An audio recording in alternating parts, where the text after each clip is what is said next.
我生完之後嘅媽咪咧就要食薑醋嘅原因咧，就係咧薑醋入邊咧好有營養喎，又可以健脾開胃喎，咁樣有個滋補嘅作用。薑就可以愛嚟驅風啦，咁咧就醋咧就係可以溶解咗啲豬骨啦，咁啊有鈣質喎，咁又幫助增加咗啲鈣質啦。咁又有啲雞蛋喎，雞蛋入邊咧就有啲蛋白質喎，可以有個滋補嘅作用喎。咁樣就食呢個薑醋又好好味啦。薑醋咧其實咧就都好容易煲㗎喎。咁咧就係話你買一啲薑啦，咁翻嚟咧就浸下佢啦，咁跟住又刮咗佢啦，咁樣就拍鬆佢喎。咁拍鬆咗佢之後咧，就如果有時間的話咧，最好就晾乾佢，因為驚佢有水分咧就會煲落就會發毛喎。如果你係冇時間咧，咁你揾個白鑊嚟炒下佢啦。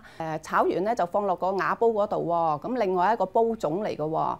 咁咧就放啲醋落去啊，就煲滾佢，煲滾咗佢咧就揭開個蓋，咁等啲水蒸氣咧就走咗上嚟。咁啊每一個星期咧就煲一次嘅。